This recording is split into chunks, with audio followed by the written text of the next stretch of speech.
17واں عام سوال جو اکثر غیر مسلمان پوچھتے ہیں اسلام کے متعلق، وہ یہ ہے کہ اسلام میں آپ مسلمان موت کے بعد زندگی کے بارے میں ایمان رکھتے ہیں۔ اسلام میں کہا گیا ہے کہ موت کے بعد زندگی ہے، یہ آپ کیسے ثابت کر سکتے ہیں؟ یہ ثابت کرنے کے دو طریقے ہیں۔ ایک طریقہ ہے کہ آج سائنس اور ٹیکنالوجی بڑھنے کے بعد ہمیں پتہ چلتا ہے کہ قرآن مجید میں 6000 سے زیادہ آیتیں ہیں، اور ان میں سے 1000 سے زیادہ سائنس کے بارے میں علم دیتی ہمیں۔ آج سائنس اور ٹیکنالوجی بڑھنے کے بعد ہمیں یہ پتہ چلتا ہے کہ جو بھی کچھ قرآن مجید کہہ رہا ہے، تقریباً 80% جو بھی کچھ قرآن مجید میں لکھا ہے، آج سائنس اسے 100% تسلیم کرتی ہے۔ مثال کے طور پہ کس طریقے سے کائنات قائم ہوئی، سورج کے بارے میں، چاند کے بارے میں، ان سب چیزوں کے بارے میں جب ہم تحقیق کرتے ہیں، آج کی سائنس یہ کہتی ہے کہ 80% جو ہمیں معلومات ملتے ہیں قرآن میں سے، اگر ہم سائنس کے ذریعوں سے پرکھیں تو پتہ چلتا ہے کہ وہ 100% صحیح ہے، باقی 20% ڈاؤٹ فل ہے، ہو سکتا ہے صحیح ہے، ہو سکتا ہے غلط ہے۔ اس میں سے ایک پوائنٹ بھی نہیں ہے، ایک آیت بھی نہیں ہے جسے سائنس نے غلط ثابت کیا ہے۔ کچھ چیزیں سائنس یہ کہتی ہے کہ سائنس ابھی اتنی ایڈوانسڈ نہیں ہے، اتنے آگے نہیں پہنچی کہ وہ اس قرآن مجید کے آیت پہ کچھ کہہ سکے۔ تو 80% قرآن مجید کا تقریباً 100% صحیح ہے، 20% ڈاؤٹ فل، نہ صحیح نہ غلط۔ تو میری منطق، میری لاجک یہ کہتی ہے اگر 80% 100% صحیح ہے اور 20% ہمیں نہیں پتا کیونکہ سائنس اتنی ایڈوانس نہیں ہے، تو میری لاجک یہ کہتی ہے کہ یہ 20% بھی انشاءاللہ صحیح ہوگی۔ It is not a blind belief, یہ اندھ وشواس نہیں ہے، یہ وشواس ہے منطق کے بل پر، بیسڈ آن لاجک۔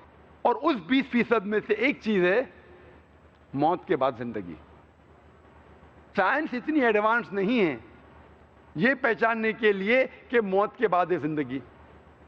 دوسرا طریقہ لوگ کو بتانے کے لیے کہ موت کے بعد زندگی ہے وہ یہ ہے، سپوز مثال کے طور پہ، اگر میں مثال کے طور پہ یہ ثابت کرنے کے لیے، موت کے بعد زندگی کو ثابت کرنے کے لیے،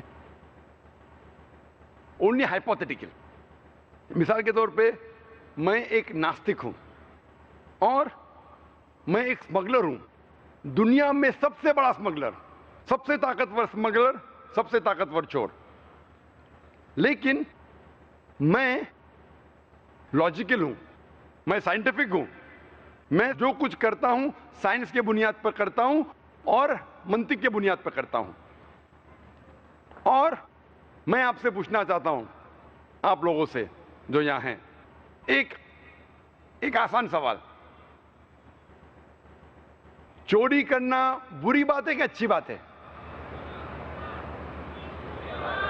بری بات ہے، ماشاءاللہ۔ یہاں بڑے مجمع میں ماشاءاللہ 1 لاکھ سے زیادہ لوگ ہیں، یہاں کوئی بھی کہتا ہے کہ چوری کرنا اچھی بات ہے؟ ہاتھ اوپر کیجئے۔ کوئی بھی کہتا ہے کہ چوری کرنا اچھی بات ہے؟ نہیں ہے، ایک بھی شخص نہیں کہہ رہا ہے، یہاں ایک بھی شخص نہیں کہہ رہا ہے کہ چوری کرنا اچھی بات ہے۔ سب لوگ مانتے ہیں کہ چوری کرنا بری بات ہے، ماشاءاللہ۔ ابھی مثال کے طور پہ جیسا میں کہہ رہا تھا کہ میں ایک ناستک ہوں، مثال کے طور پہ، الحمدللہ مانتا ہوں اللہ میں، لیکن مثال کے طور پہ اگر میں ناستک ہوں اور میں سب سے بڑا ڈاکو ہوں دنیا میں، سب سے طاقتور چور ہوں، سب سے بڑا اسمگلر ہوں، لیکن میں سائنس اور ٹیکنالوجی میں مانتا ہوں، میں منطق میں مانتا ہوں، میں لاجک میں مانتا ہوں، اتنا بڑا مجمع ہے ماشاءاللہ، 1 لاکھ سے زیادہ لوگ لگتے ہیں اس مجمع میں، میں پوچھنا چاہتا ہوں آپ صرف مجھے ایک وجہ بتاؤ، 2 نہیں، 3 نہیں، 4 نہیں، ایک وجہ بتاؤ کہ چوری کرنا میرے لیے برا کیوں ہے، اور میں چوری کرنا چھوڑ دوں گا۔ میں سب سے بڑا چور ہوں، سب سے طاقتور اسمگلر ہوں، سب سے پاورفل ہوں، اور میں لاجیکل ہوں۔ ایک وجہ صرف بتاؤ، 1 2 3 نے، منطق کے ذریعے، سائنس کے ذریعے۔ میں اندھ وشواس میں نہیں مانتا ہوں، سنی سنائی بات میں نہیں مانتا ہوں، منطق کے ذریعے، سائنس کے ذریعے، لاجک کے ذریعے ایک وجہ صرف مجھے بتاؤ کہ چوری کرنا بری بات ہے اور میں چوری کرنا چھوڑ دوں گا. آپ میں سے کوئی اتنے لوگ سب لوگ کہہ رہے تھے بری بات ہے بری بات ہے. مجھے ایک وجہ بتاؤ کہ میرے لیے بری کیوں ہے اور میں چوری کرنا چھوڑ دوں گا. کیا پولیس پکڑ لیں گی؟ بھائی صاحب بولتے ہیں پولیس پکڑ لیں گی. بھائی صاحب میں سب سے طاقتور چور ہوں. پولیس میرے کھیسے میں, منسٹر میرے کھیسے میں, دے آن مائی پے رول, میں ان کو ہفتہ دیتا ہوں. کوئی پولیس مجھے نہیں پکڑیں گی. عام چور ہوئیں گا تو پولیس پکڑیں گی. میں بہت طاقتور چور ہوں. پولیس میرے کھیسے میں, منسٹر میرے کھیسے میں. آپ ایک وجہ بتاؤ کہ کیوں چوری کرنا بری بات ہے اور میں چھوڑ دوں گا.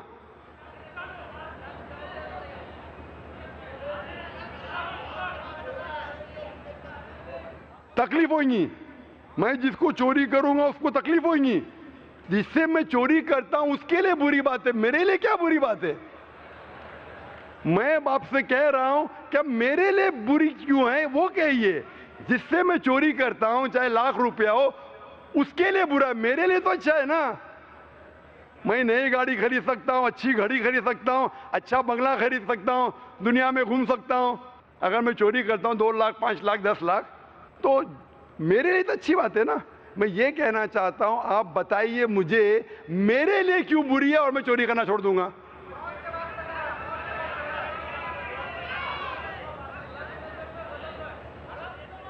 حرام کی کمائیں, یا بھائی صاحب نے بولا حرام کی کمائیں, یہ کدھر لکھا ہے حرام کی کمائیں؟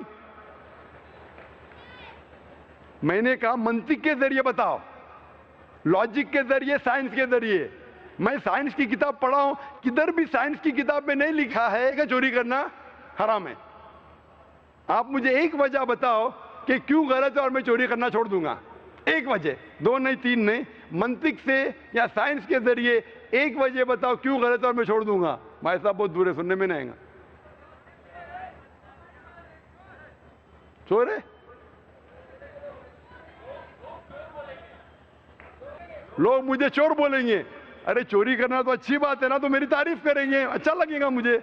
اگر لوگ مجھے چور بولیں گے, میرے نزدیک چوری کرنا اچھی بات ہے, تو میری تعریف کریں گے. کرنے تو آپ کو کیوں پرابلم ہو رہا ہے؟ لوگ جب میری تعریف کر رہے ہیں آپ کو کیوں پرابلم ہو رہا ہے؟ کسی شخص نے کہا کہ کوئی میری چوری کرے گا. بھائی صاحب میری چوری کوئی کر ہی نہیں سکتا ہے. میرے پاس 100 باڈی گارڈز ہے اسٹیج کے پیچھے کھڑے AK-47 کے ساتھ. میں دوسرے کی چوری کر سکتا ہوں, میں سب سے طاقتور ہوں, میری چوری کوئی کر ہی نہیں سکتا ہے. ہو سکتا ہے کوئی لوگ, ابھی آپ کے جوابات ختم ہو گئے, لیکن کیونکہ میں اکثر یہ پریکٹس کرتا ہوں اور بھی سوالات آتے اور بھی جوابات آتے.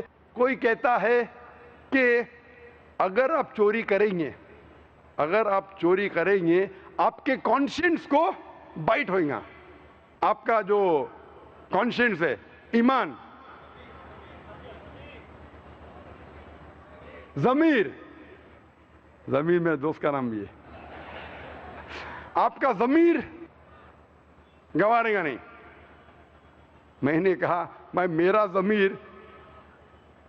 ضمیر مبنی ہے منطق پہ اور سائنس کے.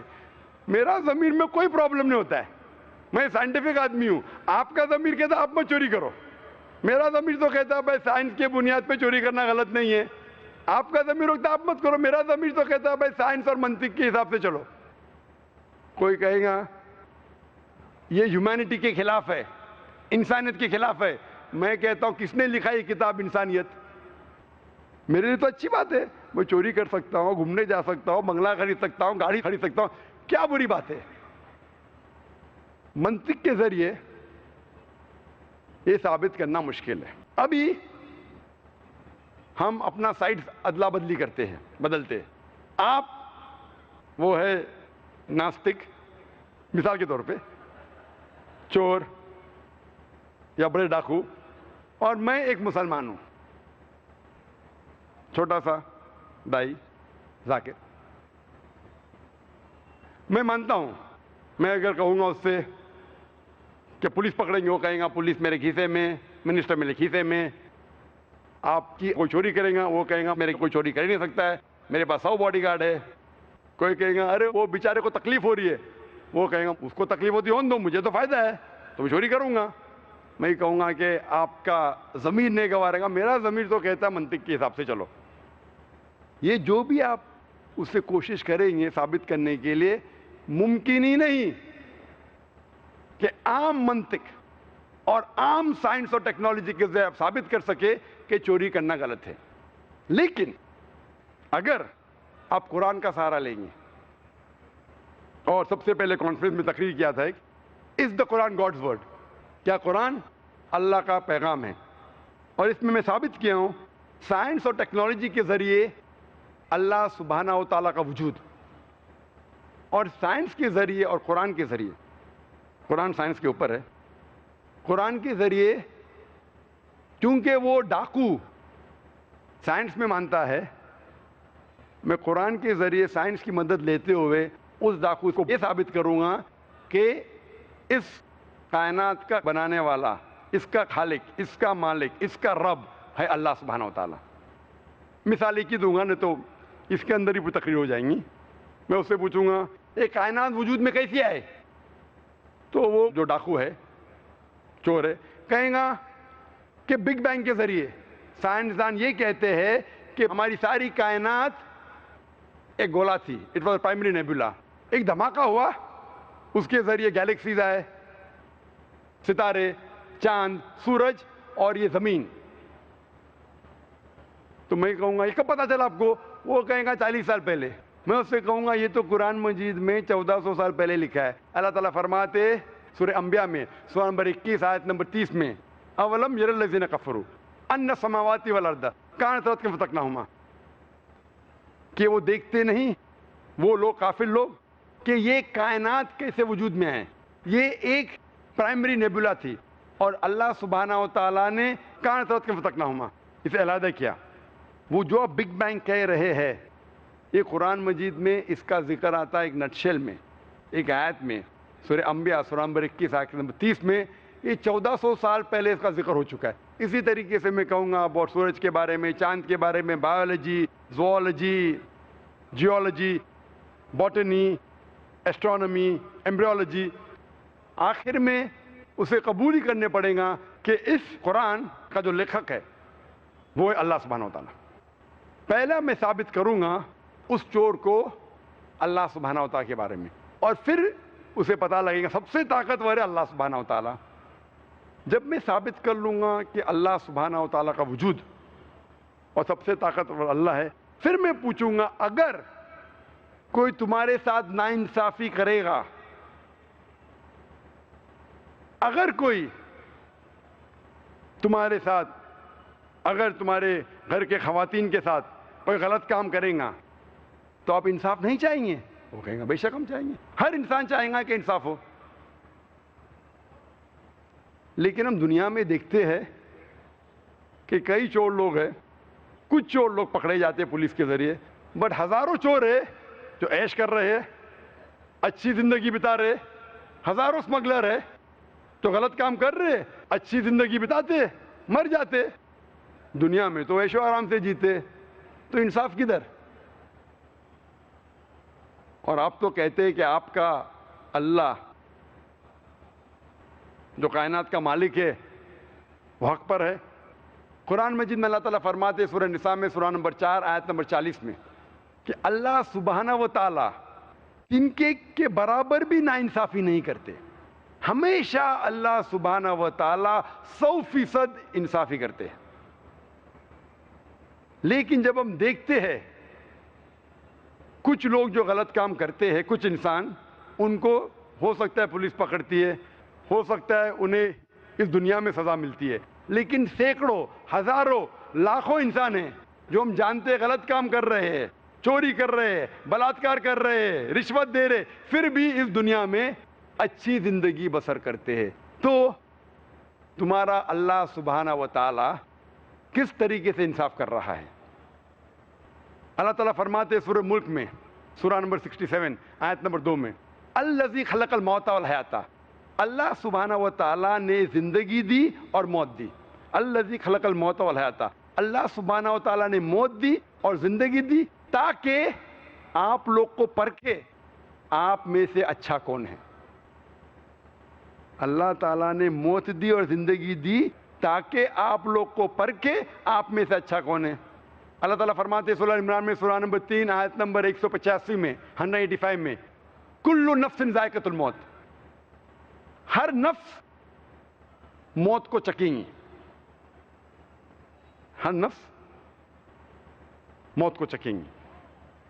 اور جو آخری فیصلہ، جو مکمل فیصلہ ہے وہ یوم الدین میں، وہ آخرت میں۔ اگر کوئی انسان جنت میں جاتا ہے اور آنکھ سے بچ جاتا ہے، وہ انسان اس زندگی میں سفلتا پاتا ہے، کامیابی پاتا ہے، ورنہ یہ زندگی ایک فریب ہے۔ اللہ تعالیٰ فرماتے ہیں آیت میں سورہ عمران سورہ 3 آیت نمبر 185 میں کہ جو پورا حساب کتاب کب ہوگا؟ قیامت کے دن پہ، قیامت کے بعد، آخرت میں، وہ مالک یوم الدین ہے۔ اس کا مطلب ہو سکتا ہے کچھ سزا یا کچھ ریوارڈ، کچھ اجر آپ کو دنیا میں مل سکتا ہے، کچھ ملیں گا آخرت میں۔ دونوں کو جوڑ کے جو مکمل فیصلہ ہے، آخری فیصلہ ہے، وہ ملیں گا آپ کو آخرت میں۔ تو ہو سکتا ہے کہ ہزاروں لوگ، لاکھوں لوگ ہیں جو غلط کام کر رہے اور اس زندگی میں وہ عیش و آرام سے جیتے ہیں، تو ہمیں لگتا ہے کہ وہ تو اس زندگی میں سفلتا پا لیا، کامیابی پا لیا، لیکن یہ زندگی آخرت کی زندگی کے حساب سے بہت کم ہے۔ ایک انسان عام طور پہ کتنے سال جیتا ہے؟ 50 سال، 60 سال، کوئی مرتا ہے 20 سال کی عمر پہ، کوئی 50، کوئی 90، کوئی 100، عام طور پہ 50 سے 60 سال ایوریج ہے۔ لیکن آخرت کی زندگی ہمیشہ کے لیے، تو آخرت کے مقابلے میں یہ دنیاوی زندگی 0.00001% بھی نہیں ہے۔ تو اگر آپ یہاں بچ جاتے ہیں، آخرت میں تو ہوگا فیصلہ۔ مان لو ہم جانتے ہیں کہ ہٹلر نے 60 لاکھ یہودی کو جلایا، 60 لاکھ یہودی کو مارا۔ He incinerated 6 million Jews۔ میں کہنا چاہتا ہوں اگر آج کی پولیس ہٹلر کو پکڑتی ہے، آج کا جج، آج کی پولیس ہٹلر کو کیا سزا دے سکتی ہے؟ جو انسان نے 60 لاکھ انسانوں کی ہتیا کی، انہیں جلایا، آج آپ اسے پکڑیں گے تو کیا سزا دے سکتے؟ میکسیمم، سب سے زیادہ آپ ہٹلر کو جلائیں گے۔ اس کا مطلب ایک موت کا بدلہ، باقی 59,99,999 لوگ کا کیا؟ یہ تو انصاف نہیں ہوا۔ لیکن اللہ سبحانہ و تعالیٰ فرماتے قرآن مجید میں سورہ نساء میں سورہ نمبر 4 آیت نمبر 56 میں، آیت نمبر 56 میں، جو لوگ اللہ کی نشانیوں کو جھٹلاتے ہیں، اللہ سبحانہ و تعالیٰ آخرت میں انہیں آگ میں ڈالیں گے، اور جتنی بار ان کی چمڑیاں جلیں گی اتنی بار اللہ سبحانہ و تعالیٰ انہیں نئی چمڑی دے گا تاکہ وہ درد کا احساس کر سکے۔ اللہ تعالیٰ فرماتے ہیں کہ جو اللہ کی نشانیوں کو جھٹلاتا ہے، اللہ تعالیٰ انہیں آخرت میں آگ میں ڈالیں گے، اور جتنے بار ان کی چمڑیاں جلیں گی اتنے بار نئی چمڑی دیں گے تاکہ وہ درد کا احساس کر سکے۔ آج سائنس یہ کہتی ہے کہ درد کا احساس برین کے علاوہ دیر آر پین ریسیپٹر چمڑی میں ہیں، جب پین ریسیپٹر جل جاتے تو درد کا احساس ہوتا ہی نہیں۔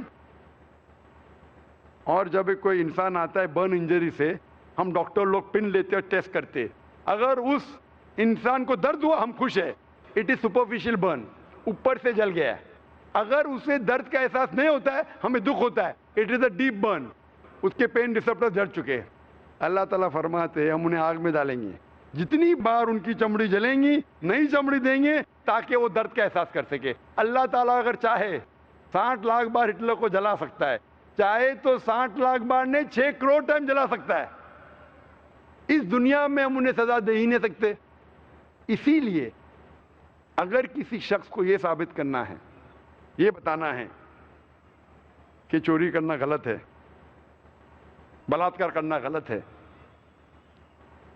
اسے خدا میں پہلے ماننا چاہیے، لیکن صرف خدا میں ماننا کافی نہیں ہے، خدا کے ساتھ ساتھ آخرت میں ماننا ضروری ہے، کیونکہ اگر آخرت نہیں تو پھر جسٹس کہاں ملیں گی؟